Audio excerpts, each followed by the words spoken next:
Lions Roar is your best value play, Brad. He's been freshened and has won a trial here since. Yeah, he has. Look, I know he hasn't won for a long time, Marto, but he should have won the Wagga Gold Cup. He should have won the Little Dance. He just had to give him an impossible start from the outside barrier of 20. His run was the best in the race by that far. It wasn't funny. He carried 62 there. He's down to 53.5 here. Sure, it's a stronger race, but he ran second in this race last year. He's finally drawn a marble. He should be midfield, and the only problem is he might draw too well, and it could be 4 horses on his outside and he might not get out. But if he gets a clear run at him, gee, I think he'll go close. 19 to beat 8 Rustic Steel. A little bit disappointing last weekend, but I think this has been the target all the way along. Quick backup now. He's reacted on a quick backup, 4th up in the past. He won the Big Dance 4th up last prep. I think he's ready to explode here. 2 Detonator Jack.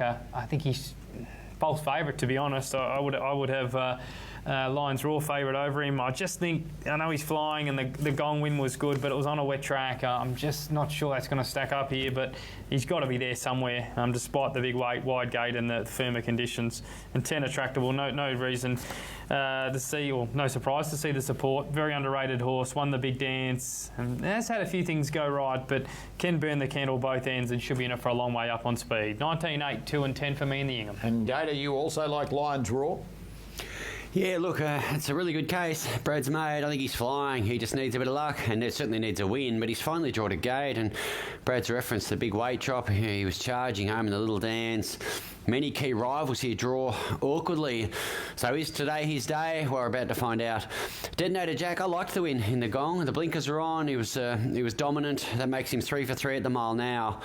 Ozapenko draws one of those that draws the car park, but does have a relative weight swing, 3 kilos on Detonator Jack, and had a gap between runs into that Gong. And Cepheus heads a stack above the hopes. 19, 261. Let's have a look at the bookmakers. Last 15 minutes, Detonator Jack 480 to 550. Back into 5. Very good support for Lions Raw. 850 into 650.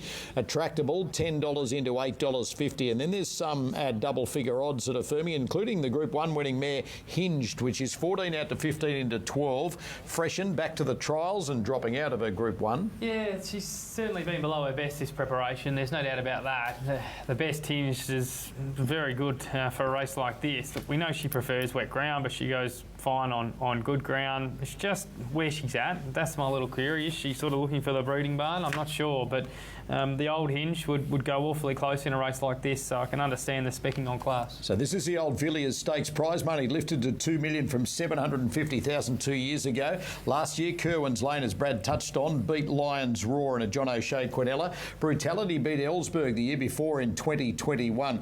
Other winners include Happy Clapper, Aqua de Moore, Soho Square, Rising Prince and Burnborough, who won the Villiers in 1945. Nowadays it's the Ingham at Group 2 for $2 million with Darren.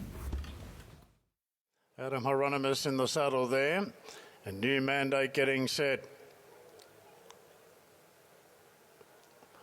So runners are moving into line well.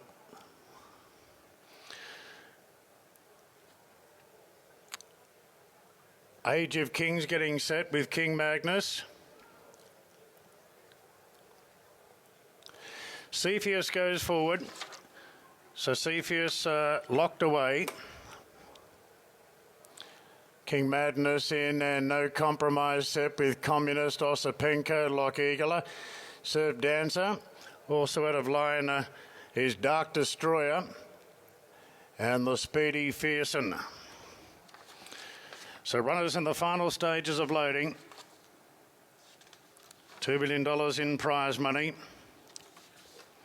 And Dark Destroyer going forward. And Osapenko and Fearson now the last two to move in. So Detonator Jack 550. 550 is the call. And there's 2 to go in. Fearson and Osapenko. Osapenko has not fared at all well with the barrier draw, having come up here with the extreme outside marble in the big field of 19. So Fearson goes forward. Fearson's ready. And Osapenko goes up now to the outside draw. We're ready to go. There's the light. Stand by for action in the Ingham. Ready And they're racing. Dark Destroyer was last out of the gates and jumping quite well is Surf Dancer with Valana, and going forward Kerwin's Lane behind them and Fierce on the outside, but it's Attractable who leads in the early part from Fierce, and then came Valana from Kerwin's Lane. Surf Dancer sent forward, followed by Rustic Steel. Now Hinch has caught a bit deep, followed by Lion's Roar, then came Age of Kings, who's taken a position down on the rails. Further back to Loch Eagle from Dark Destroyer, King Magnus. Now well back in the field is Cepheus on the outside of Detonator Jack. Then came Waterford, getting a little bit close to heels at this point. And then came further back to New Mandate on the rails from Charterhouse, No Compromise. And third last is Osipenko. Fearson leads at the halfway mark, 800 to go from Attractable.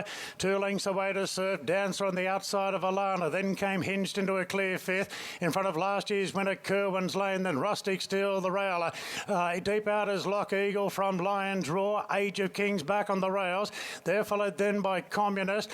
Deeper out is King Magnus in the white cap trying to get into it. Detonator Jack is well back as they straighten up, and Fearsome and Attractable go head and head. Clear from Valana. Then came Loch Eagle from Hinge. Surf Dancer dropped off. Rustic Steel battling away on the rails as Attractable's drawn clear inside the 200 and gone for home. Attractable 2 in front to Loch Eagle. Then came Lion's Roar winding up. Attractable just in front, but Loch Eagle goes to it. Loch Eagle draws level with Attractable, and Loch Eagle ran down Attractable. Lion's Roar third, followed by Kerwin's Lane.